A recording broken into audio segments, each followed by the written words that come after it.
Welcome to Kenton's videos. Enjoy the video. Start by removing supports and cleaning the part with 91% isopropyl alcohol. Let the part dry completely for at least 10 minutes before sanding. Sand seams using 220 grit to remove bumps, then refine with 400 grit for smoothness. Fill gaps with a thin layer of epoxy or two-part filler and let cure for 24 hours. Sand the filler flush with 400 grit and finish with 600 grit if desired. Wipe the surface with alcohol, then use a tack cloth to remove fine dust before priming. Choose a primer compatible with your filament material, such as a plastic adhesion primer. Apply primer in thin layers, keeping each coat 2 to 3 light passes. Let primer flash for 10 minutes between coats and cure for 1 hour before sanding.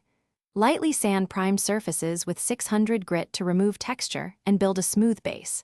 Select paint type based on use: acrylic spray for models, enamel for durability, or lacquer for fast dry. Apply paint in 6 to 8 thin passes, holding the can 16 to 20 inches away. After paint cures for 24 hours, inspect for runs, dust nibs, and uneven coverage under good light. Wet sand problem areas with 1000 grit, then 2000 grit for a glossy restoration. For a matte finish, use a matte clear coat and apply 2 thin coats 20 minutes apart.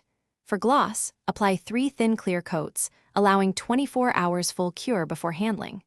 Remove masking and clean seams with a hobby knife and gentle brushing. Store the finished part in a dust-free box for at least 48 hours before heavy use. Thanks for watching. Consider subscribing if we helped you.